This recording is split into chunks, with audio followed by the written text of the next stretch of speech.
Hello and welcome to another edition of the Schmozcast. I'm your host, Anthony Deneau, in the studio along with Chandler Daniels and Andre Martinez. How we doing, fellas? Doing excellent today. Doing wonderful. All right, so let's get to it. Lots to talk about for this week in wrestling. Andre, you are the biggest broken Matt Hardy mark of our group here.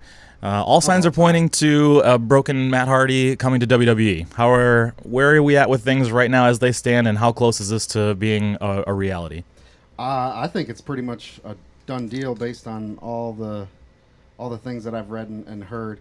Most specifically, Anthem releasing a statement saying that they're in their contracts now. Talent can use their gimmicks, their names, their personas outside of Impact Wrestling, and that they are working with their legal team to make it so that for current and past performers that is the case.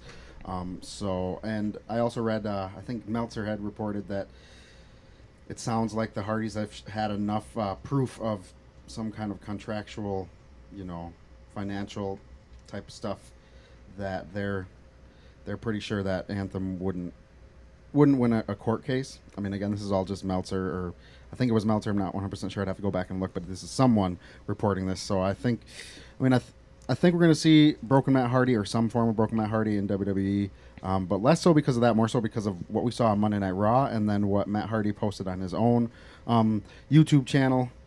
And if you didn't watch Raw, you may have missed broken Matt Hardy, or the signs of broken Matt Hardy, when he had lost to Bray Wyatt and was sitting in the corner and started doing his delete, delete, delete chants.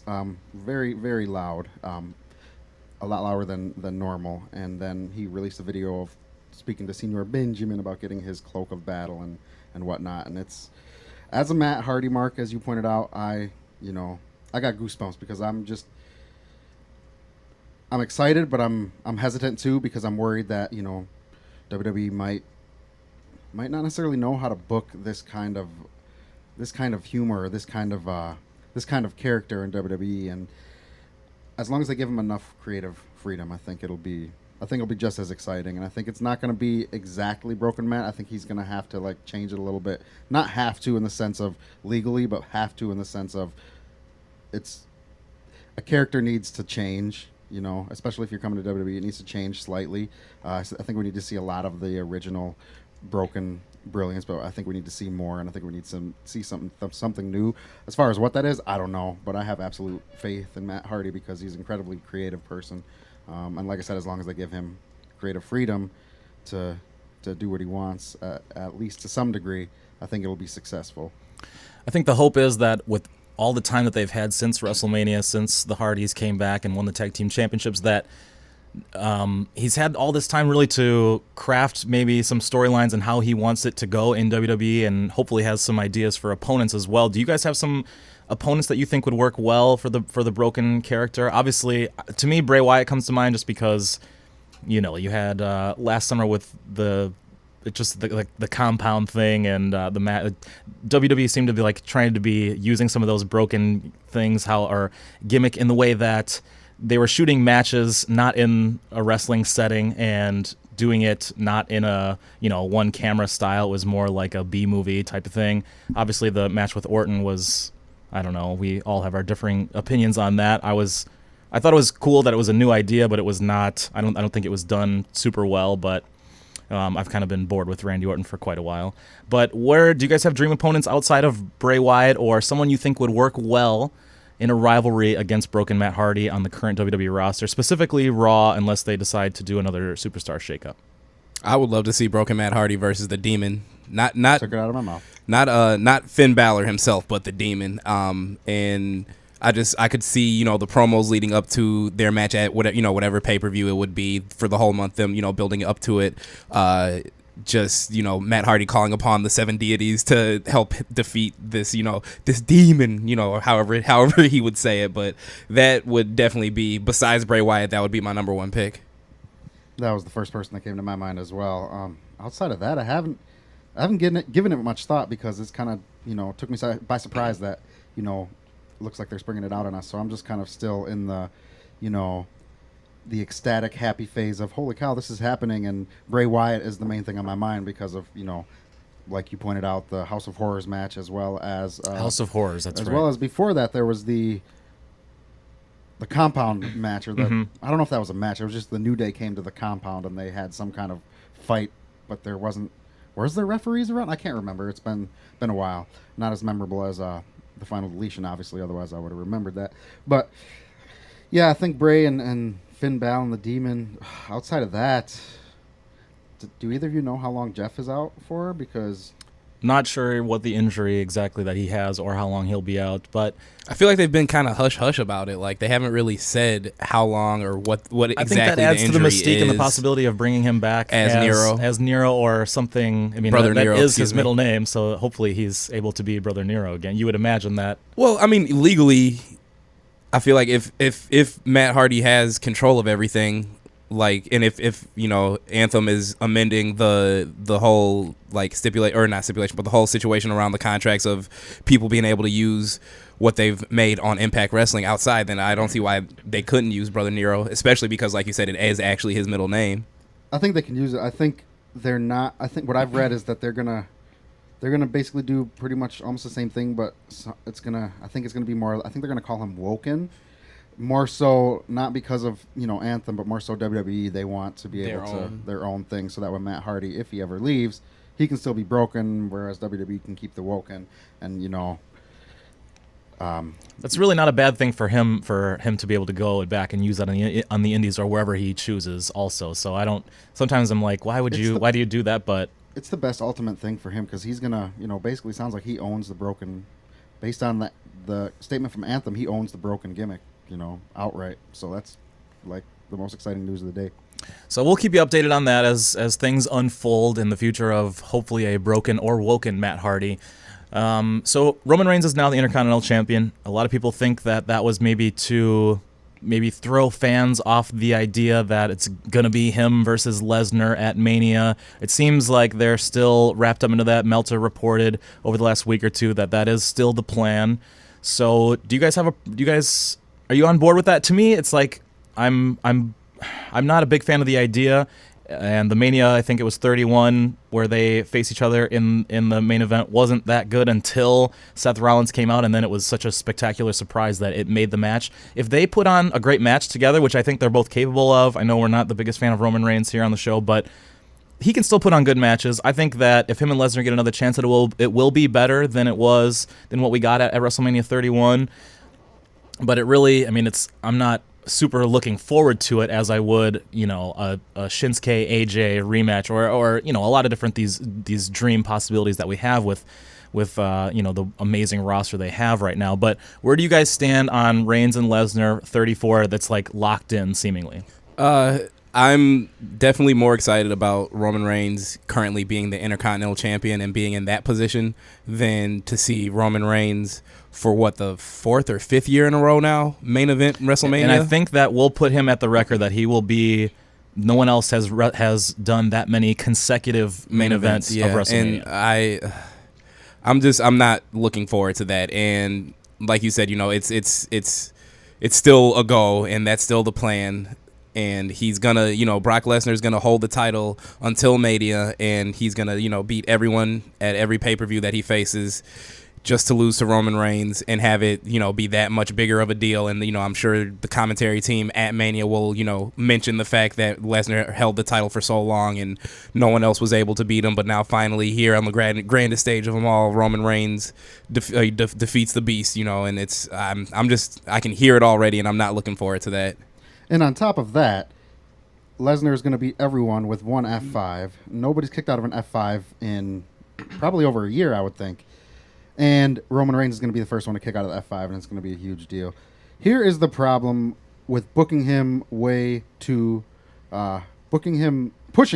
soon, is now he's kind of developed into a good little, I mean, he's good in the ring. He's always been a good worker, but he's developed his mic game a little bit. He's a little bit better. He's gotten better, but I don't care because I've seen him in the main event at WrestleMania for 4 years now, and it's like I'm through with it. It's like Roman. It's gotten to the point where it's like Roman wins, LOL, almost like how it was with Cena, and it's just like and I respect Cena now because he's gained my respect, and I'm a huge Cena fan now. But Reigns, I don't know.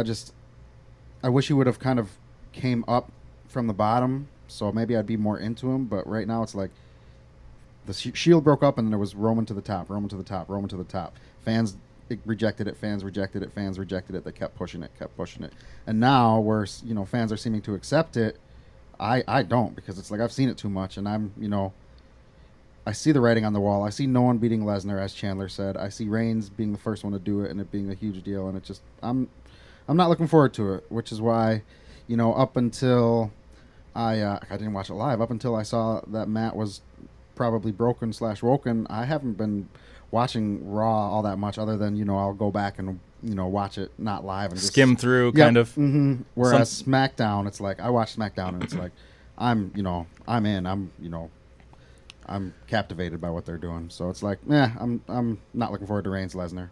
And it's interesting that you mentioned about watching SmackDown more than Raw now, because Raw obviously still the A show, but SmackDown was within 100,000 viewers this week. Or SmackDown was within 100,000 viewers of Raw, within 3%, which is the closest it's been, I believe, probably going back years since a previous brand split. But let's talk a little bit more about the Reigns situation comparing to Cena. So Cena was, if you're an internet mark for so long, then Cena was your top heel, basically. If you kind of have that flipped script. And I was wondering, I mean, we've all kind of changed our minds on Cena really since the Daniel Bryan, John Cena SummerSlam 2013. I think that was really the beginning of my turning on Cena and really enjoying his matches. But I think he turned a corner in his matches too and decided to spice things up, try different moves. You had the springboard stunner and other things, and really put on some classic matches with some guys over the last 4 years, and I'm all in on Cena when he's back. Reigns seems to be in that same category that Cena was prior to that rivalry with Daniel Bryan. It was kind of a friendly rivalry. What would it take for you to kind of turn the corner on Reigns? And does he have to have a run that similar to what Cena did over the last few years? And is it also because we've seen less of Cena that it makes us, not having it makes the heart grow fonder, or whatever the saying is? Is that because we're being pushed down our throats with Reigns, and we need to see, or is there something more specific that Reigns could do now to get you to kind of change your stance on him? That's a good question. Before I answer that, I just want to point one thing out about the comparison with Cena. Cena, yeah, he was pushed down our throats for a long time. But before that, he still came up from, the bottom. He still had his run as the U.S. champion first. He still, came up as the Doctor of Thugonomics and all that. And then he was pushed to the main event. And once he got to the main event, he was constantly pushed. But he's still, and yes, I understand Roman Reigns was in the Shield, but I'm just talking about as a singles competitor. So, I don't know. As far as what he has to do now, I tried to spit my my cough drop in the trash, and I missed. There it is. So, Chandler, you want to take over on this one? Yeah.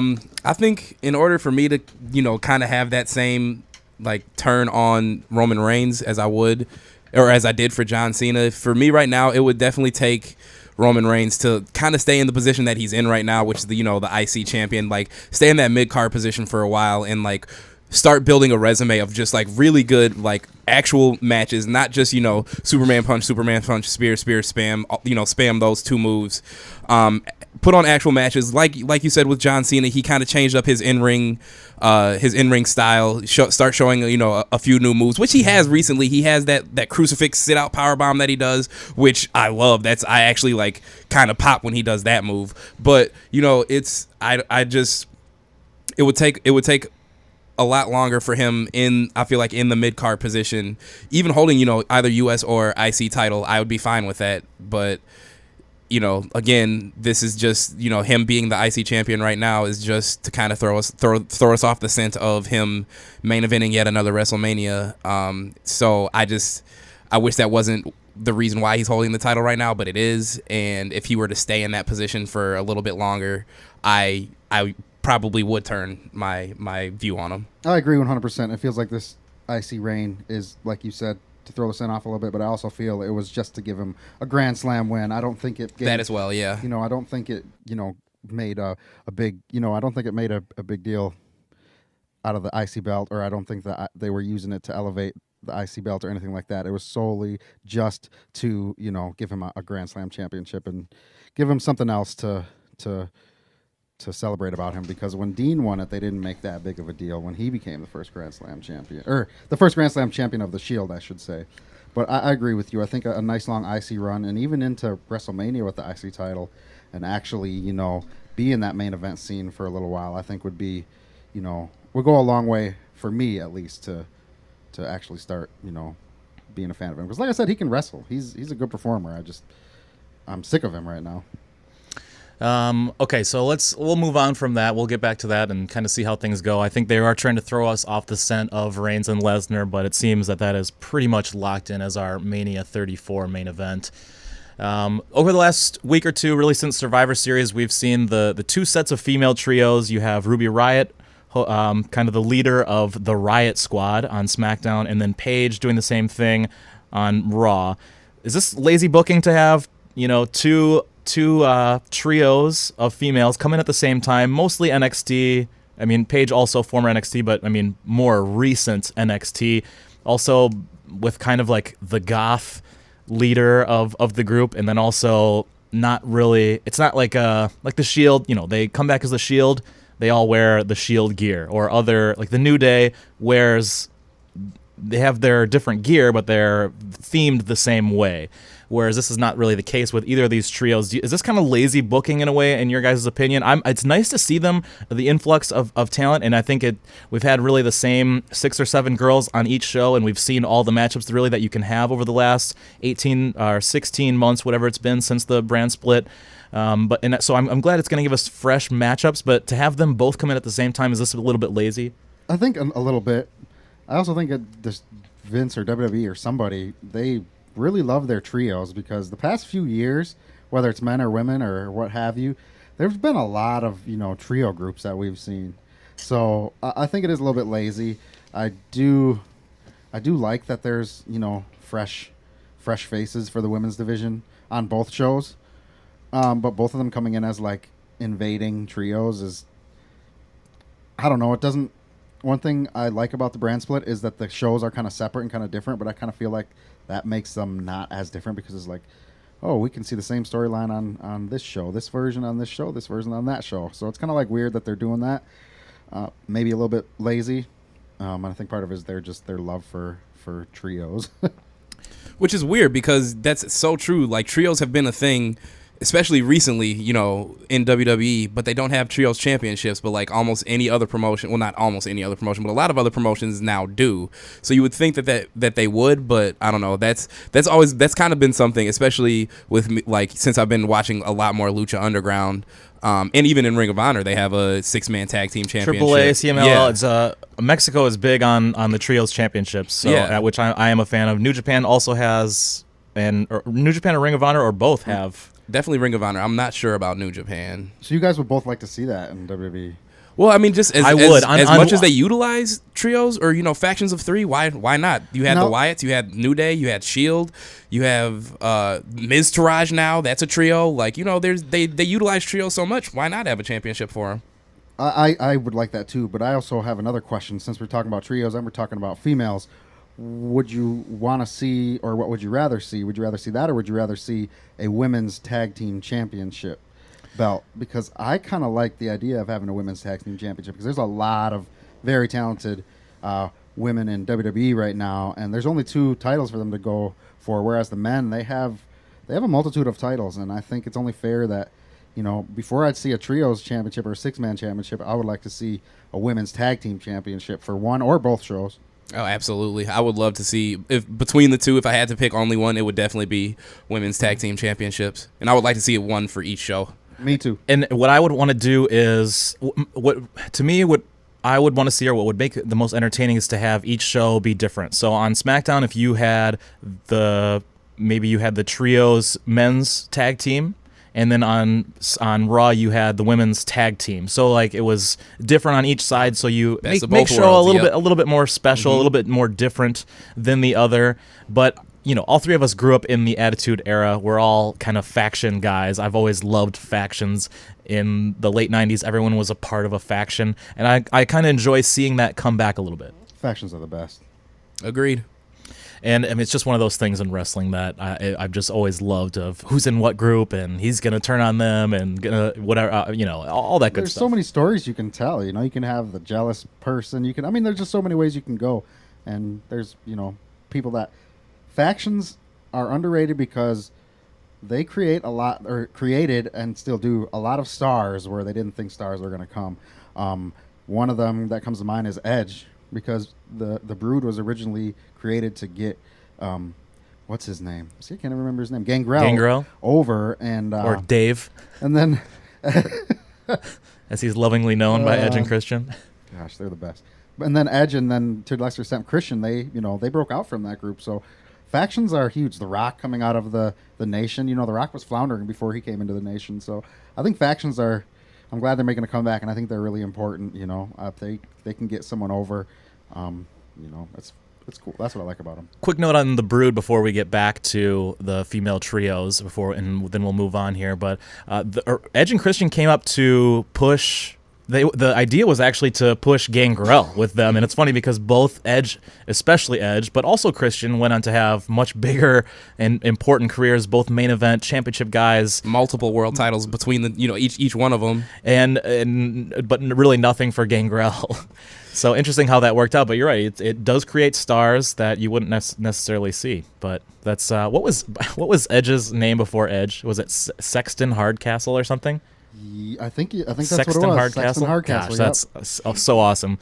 Too bad for the neck thing. I think you could have brought that gimmick back.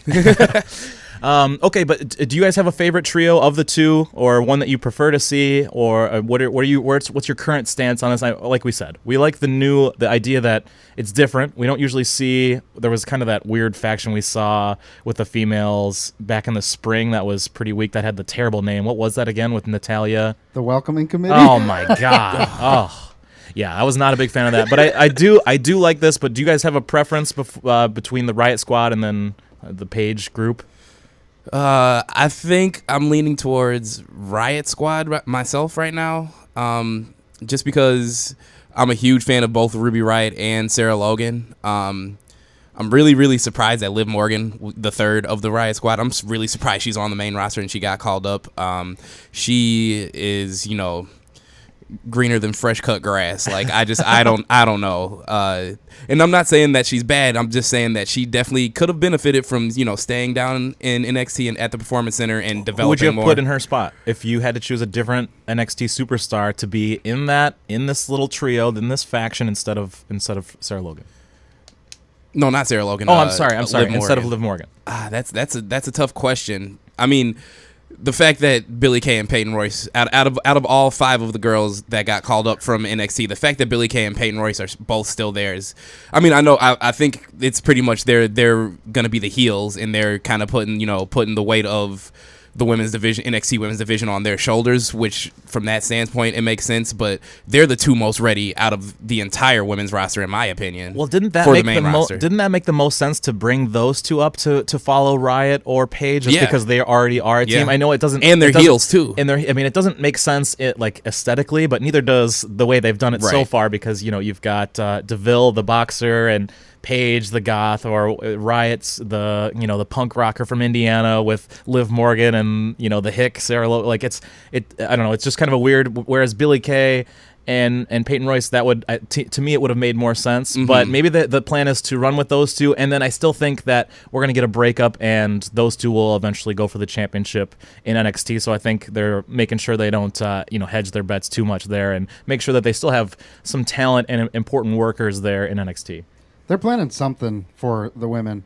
I think that's part of the reason. I mean, this is just based on reading dirt sheets and stuff like that. But that's probably why they're bringing in so many people. Is they're going to do either a Royal Rumble or Elimination Chamber or something with the women. And I think bringing up a duo that you're I don't see them splitting up anytime soon. Is probably not wise. Whereas you bring in, Paige isn't. So you bring in 5, singles competitors that eventually can go out on their own. I think points to them doing something like that. And I'm all for. I'd rather see a women's women's elimination chamber over a Royal Rumble, just because I think 2 Royal Rumbles on one show is going to be a little overkill. But I'd definitely like to see a new women's match of some kind. I think that's part of the reason why.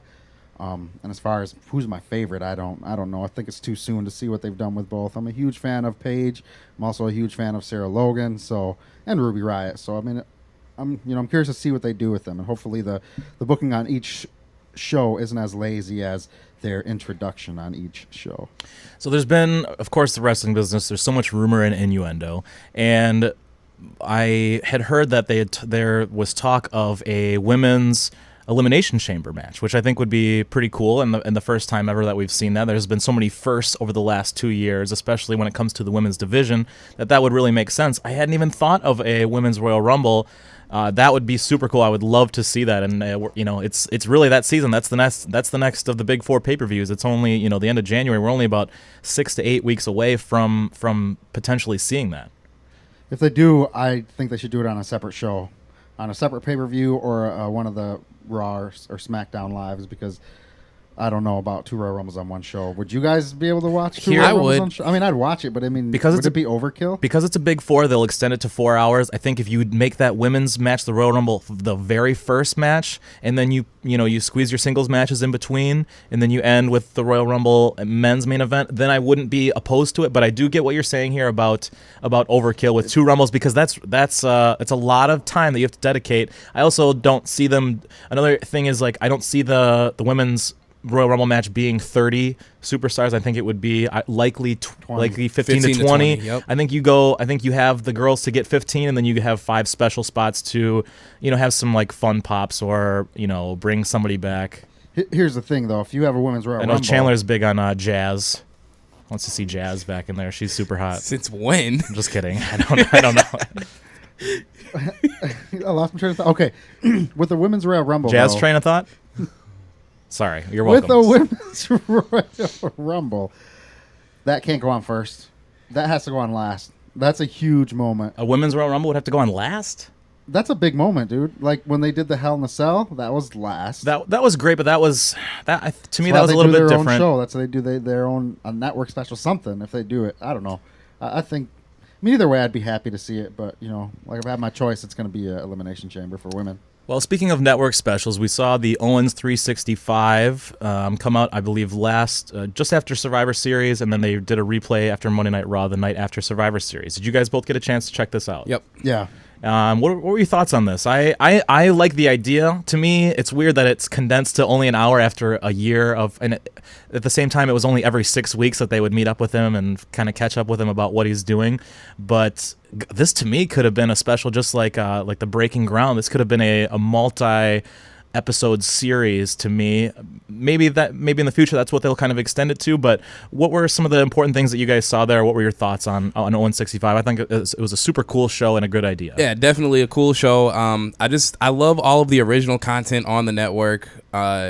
They do a really, really good job of, like just different kinds of shows, like, backstage stuff, funny stuff, interviews, just all sorts of stuff. They do a really good job with all the original content.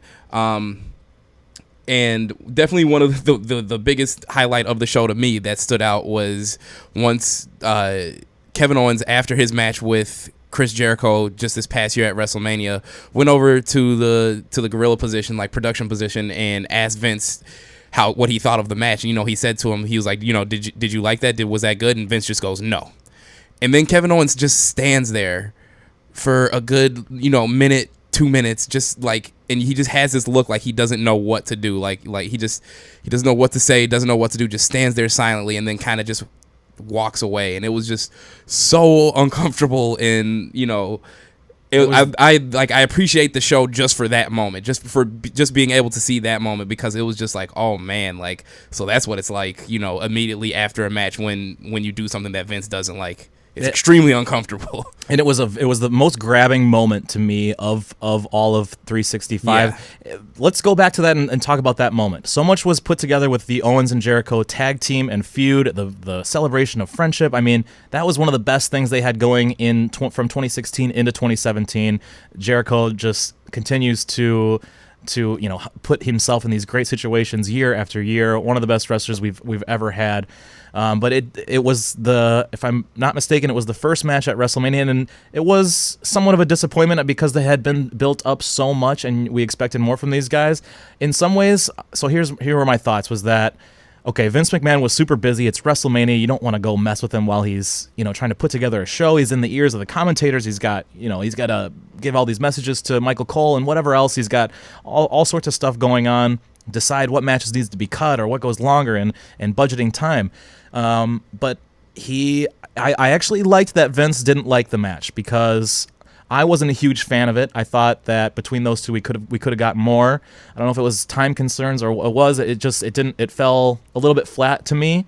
So it actually we have to get this idea of Vince McMahon that he loves things, or we sometimes despise like the way he does things, even though we of course love wrestling and WWE is very important to us. But I like that he didn't like it, and I like that he was pretty honest with his feedback right then and there, even with the cameras on.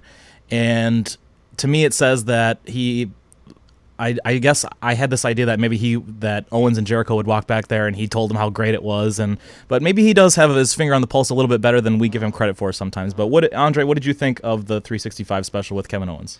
I thought the whole thing was great. My only complaint is that I wish it was 2 hours instead of 1. I don't think it needed a full series because I think we're going to get more 365s. I'd love to see like a Shinsuke or an AJ Styles or someone, or me, even a Jinder Mahal. But about that moment in the 365, I don't disagree with what you say about the match not being what we expected and about Vince being honest. And I don't have a problem with Vince being honest. I just think it was an incredible moment, and I think it gave us as fans a little insight into because we see on YouTube and we see all the time when guys win a title and it was really a great match and Vince McMahon is back there and he hugs them and congratulates them and all that, and we get that later on in the show when he comes back and asks Vince how it was, and he was like, "That's exactly what I wanted," and he felt so much better. Yeah, that was him and Reigns with that. He was talking about. I can't remember exactly who it was, but I agree with Vince on that the Roman Reigns and Owens are, because I'm pretty sure that was the rivalry afterwards, but I could be mistaken. Go ahead. I can't remember, but I think that just gives us a little peek into what it's like when they disappoint Vince, because as someone, I forget who it was in the special, even said that Vince is like a father figure to a lot of these people, and when you disappoint them, it's just like, it just sucks. And it's like when you upset your parents and they're like, "I'm not mad, I'm just disappointed." Oh, and it's worse. It's worse. Yeah, exactly. Yeah, so I think that gives us a little peek into that, and I think that was a really important moment. And I think guys like Kevin Owens use that as fuel, and obviously he had a great run after that too. So I think it was a match with AJ Styles, by the way. Yeah. Which you're not going to have a bad match with AJ Styles anyway. Right. So, but still, it was cool to see the the comparison, the contrast. Mm-hmm. You mentioned something that's a common theme with wrestlers under Vince McMahon, that they view him as a father figure, and it's very interesting to me, that dynamic and that relationship. Last week we did our Montreal Screwjob episode. We had a special 2-hour episode last week, and that's something Bret Hart even says in the Wrestling with Shadows documentary. He's only wrestled for 2 promoters up until this point, which is of course filmed in '97 during the Screwjob and that amazing year that Bret Hart and Shawn Michaels had there. And he talks about how when he wrestling for Vince, like not wrestling for Vince is like not wrestling for his father. Like he had that same connection, and that's who he was with for 14 years. And he'd only wrestled for his dad and Vince McMahon, and he saw that like a lot of comparisons between the two. And you hear that from wrestlers all the time when they mess up, or how that's how they view Vince. And it's crazy to me how independent these wrestlers are, and how the big egos they have, but still that matters so much to them. And Kevin Owens was super cool because he was the darling of the independents. He was Mr. Wrestling, for so long. And to see how much he cares, not just about Vince McMahon and the opinion of the match and whatever else, but how much he wants to be that next John Cena, that next Roman Reigns. He wants to carry the ball. He wants to be the guy. He lives, breathes, eats everything, this business and WWE. So I give him a lot of credit, and it was really cool to see some of those behind the scenes stuff that we would never really get to see normally. I love that stuff. That's some of my favorite stuff on the network is the behind the scenes. Isn't that partly why we watch the ring segments and stuff like that? Yeah, it's great. I think being a wrestling fan, especially as you get older, and it's not just about watching these gladiator superheroes in the ring. It's to me at this point, for me, it's almost more about the behind the scenes, or why they decided to write this guy over this guy, or why they're pushing him, or was it the merchandise, or whatever it might be. Is to me is as fascinating as watching a good match. And we're going to talk about some of the best matches in 2017 coming up in a little bit. Still talking about the network here, we had 3 new collections that were supposed to be added yesterday. They weren't quite on there, we saw last night and this morning, but maybe by the end of the weekend, not sure what the plan is. But the reports were that Sami Zayn would get a collection, Shinsuke Nakamura would get a collection, 2 of my current favorites, and then also a best of 2017, and we'll talk a little bit more about the best of 2017 later, but 3 great collections that I'm very excited for. Interesting that they would put out the best of 2017 before 2017 is over, but they did that last year and still added some matches. Still a little weird to me. Let's talk about some other things here. Just some housekeeping issues. There's been some rumors, not necessarily reports, that Styles would retire when he turns 42. Actually, I thought there was a quote from him about that started this from back in the day, but he recently responded reneged. To someone reported that Styles is going to retire soon, and Styles said wrong, and then I think it was like a 14-year-old kid tweeted it out, and some wrestling site picked it up and reported it. So this 14-year-old kid, his tweet gets out there, and everyone's like, oh, Styles is going to retire. I think originally was at the end of WrestleMania this year, and Styles said wrong to that, and then the kid apologized, of course, because he was 14. And Styles, being the phenomenal person he is like, no problem, kiddo. I appreciate you being a fan. Yeah, at some point I'm going to retire, but that day, I forget exactly what he said, but something to the extent of, but that day isn't anytime soon. So I don't know if he's going to retire at the end of his contract. I think maybe that's what he had said at one point. But why would he if he's still in the best shape of his, not in the best shape of his career, but he's in the best shape he's been in a while, at least according to reports. Thanks a lot to DDP Yoga. But Shawn Michaels didn't retire till he was 44. There are guys that wrestled, into their 50s. I think if he's still feeling good at 42 and he's still, a main event caliber talent, and WWE offers him a contract, I don't think he's going to turn that down and say he retires, but I don't know. Either way, we have to enjoy him. Every time he steps into the ring, I enjoy watching him because he is the best in WWE right now. It sort of is like getting to watch that superstar who's still in their prime, but certainly nearing the end at some point. But in not just in wrestling, but in sports, whether it be Michael Jordan, a Kobe, whatever. It's like when they walk on the court, and it's just like you're getting to witness greatness.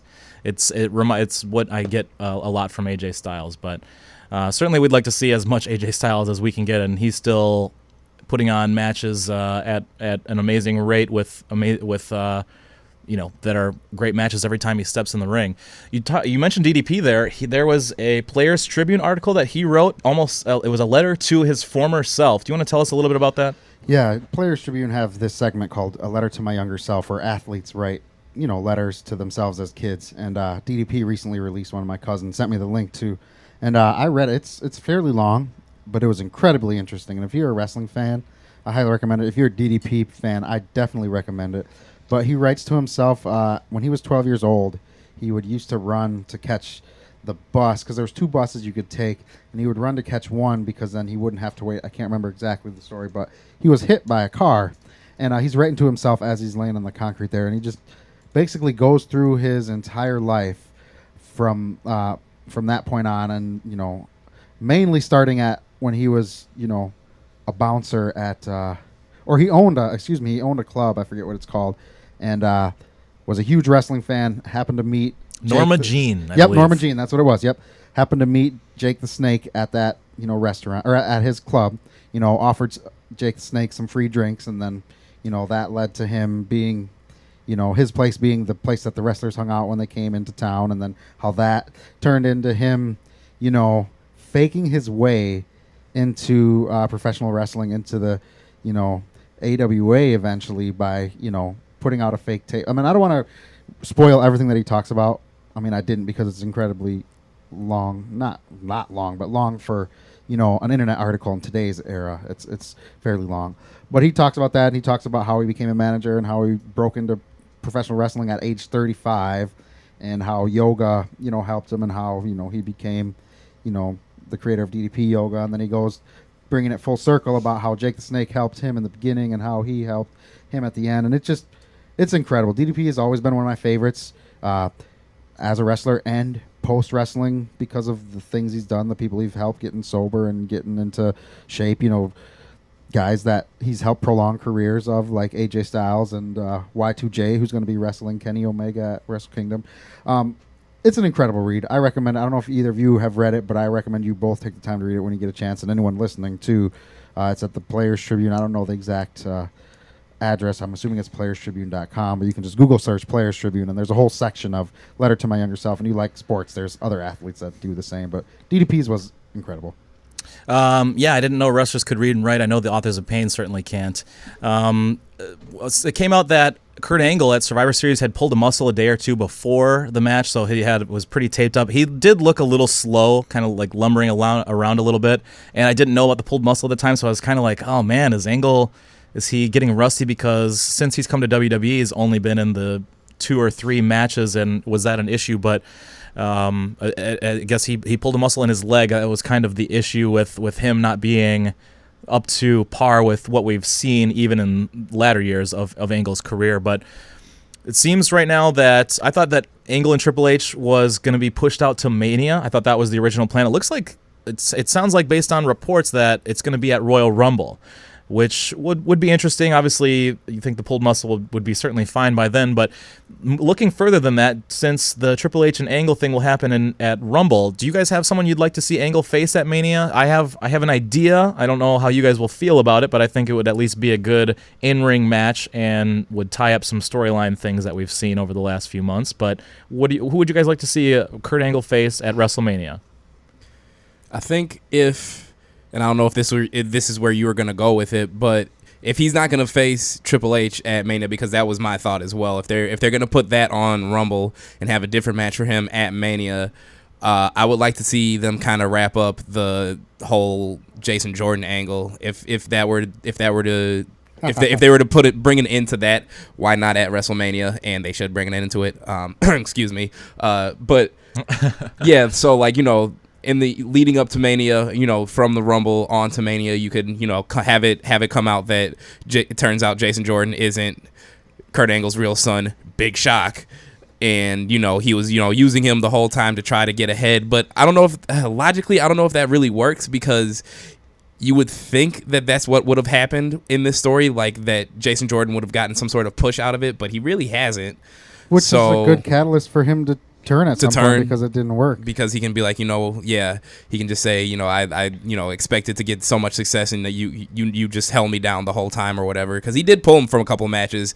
Granted, he was injured at the time, storyline injured at the time, but he did pull him from a couple matches, so that's definitely a little bit of fuel to the fire. But yeah, if we're not gonna get Triple H and Kurt Angle at WrestleMania, then I would like to see the end of this whole Kurt Angle, Jason Jordan storyline. I want to see the end of the Jordan Angle too, because it's getting a little monotonous, or what's the word I'm looking for? It's just getting a little. It's not believable, and at some point, whoever's pulling the wool over whoever's eyes, hopefully it's Jordan, needs to come out. And I think I'd agree with you. I think it should be him. I have a feeling you're going to say Daniel Bryan. Or no? I was gonna go with Jason Jordan, actually. Okay, cool. But Daniel Bryan also would make sense. And there's also his wife Brie has been telling people that it is Daniel Bryan's, it is his goal to wrestle in WWE with by the end of 2018. So let me ask you guys this. I think I saw someone post this on Twitter. I can't remember who, but I read it and I'm like, this is a really good idea. It was a bot. Probably. Who knows? Twitter bot. Daniel Bryan versus Shane at WrestleMania for control of SmackDown Live. I thought that was an intriguing. Absolutely. No, I think that to me it's in the works, man. It's in the works. There's a lot. There's the past couple of weeks on SmackDown. There's been definite friction between the two. So if Kurt Angle can wrestle again in WWE, if Broken Matt Hardy is going to appear in WWE, Daniel Bryan. I mean, I used to think that Daniel Bryan would never wrestle, but he could. I mean, he's going to wrestle at some point. Hopefully, it's in WWE, but maybe not. I don't know. I don't want to get my hopes up. So, but. Well, speaking of SmackDown, some interesting things happened this week on SmackDown. Jinder would sing the sorrow, if you will, with the Singh brothers, giving them both his finishing move, the Koloss. And you're the big Jinder Mahal mark here. What did you think about this? Do you think he's done with the things, or this was just punishment for their performance against AJ Styles in the handicap match? I don't know. It was at first I thought he was done with them, but now it's like I think that they were with him in Peru. I could be wrong. So I don't know. I wouldn't mind to see him go out on his own. I'm really curious to see, even though we're probably not going to get to see it because it's probably not going to be in the network, which is going to bother me. But I'd love to see his match against Triple H in India. Makes you wonder, if Triple H is going to lose and keep losing, if he's going to lose to Angle and then lose to Strowman at WrestleMania or whatnot. But I don't know. Jinder, I don't know if breaking up with the Singhs was the right moves, but I like to see how it plays out. If this can lead to him, I love AJ Styles. It's I'm in a weird spot because I want to see Jinder as champion again, but there's only one belt. There's only one title, and I mean, if there's one person that I'm a bigger fan of on SmackDown than Jinder, it's AJ Styles, which is why, of all the people that take it from him, like I thought I would be more mad when he lost, but it doesn't bother me too much because it's AJ Styles and Jinder's still in the picture. So I guess it's tough for me to say I want to see AJ lose, but I do want to see Jinder get the belt again. I do want to see Jinder have the title and have a feud with Cena with the title. That's my ultimate, dream as a Cena and Jinder Mahal fan. And I think that breaking up from the Singhs is, I don't know. I don't know if that's a path in that direction or not. Maybe it is. Maybe I'm wrong. I'm kind of maybe convincing myself that I was, convincing myself now as I'm talking that maybe it was a good idea because maybe, him getting away from the Singhs is better for him as a character because he can start to get some, wins. I can't wait to see his match against Styles at Clash at Champions, and we'll see what goes on from there. But I think it's a step in the right direction now. I've convinced myself. I think going away from the Singhs, if that's what he's doing, is good for him. And then I don't know what's going to go on with the Singhs. Are they going to go to 205 Live? Are they going to be done? Are they going to be a tag team? It'll be interesting to see what WWE does if they indeed are taking those two away from him as far as storyline mode. Chandler, what are your thoughts on the future of the Singh brothers when it comes to them involving themselves with kind of being that trio with Jinder Mahal? Yeah, there's another trio that we didn't mention earlier. There's two things. First, I'll get to the Singh brothers. I didn't take that as him ditching the Singh brothers. I totally 100% took it as him just being frustrated punishing them. And I think that this Tuesday they're going to be groveling at his feet, begging for his forgiveness. I think they're literally going to be at his feet, like in the middle of the ring, begging for his forgiveness. And whether or not he gives it to him, that's yet to be seen. But I didn't take that as him ditching the Singh brothers at all. He just, he kind of lost his temper because AJ made all three of them look like a fool because he's just that phenomenal. And secondly, can we just talk 2 seconds about the finish to that match? A second rope Styles clash with one Singh brother onto the other. Oh my gosh, that was incredible. When I have never seen. I've seen him hit the Styles clash from the second rope. He's done it multiple times in TNA, like back in the original TNA days. In like those crazy Ultimate X matches, he's done some insane Styles clashes in those matches, and I've seen him hit it from the second rope like that before. I've never seen him slam one person onto another, and it was just where he hit. Oh man, it was. I thought the one that he was slamming down onto the other one was just. I thought he was done for. My favorite, when I was watching it, I saw him set up for it, and I'm like, oh yeah, this is a good spot, and it'll work with these guys. I didn't know that there was the other Singh brother on the mat. I just thought he was going to hit him, off the second rope, hit him on the mat just like he would a Styles Clash, but from the second rope. I didn't know the other Singh brother was under him.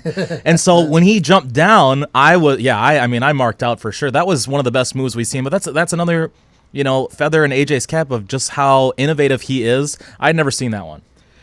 That was incredible. Can we just give it up for the Singh brothers? In their tenure on the main roster on SmackDown Live as Jinder's lackeys, they have taken some incredible beatings. That Styles Clash was incredible, but the second Colossus, dude looked like I get them confused because they look exactly alike, but the second Singh that took the Styles Clash, he over-rotated or something, but he landed smack on his arm. I thought he hurt his shoulder or something. It was like, you think about the Punjabi prison match, the table spot there. You think of Randy Orton throwing one of them into the table. Orton even made a face after he threw him on the table. He kind of, for a few seconds, then he tried to play it off, but even he was like, oh, crap, what did I just do?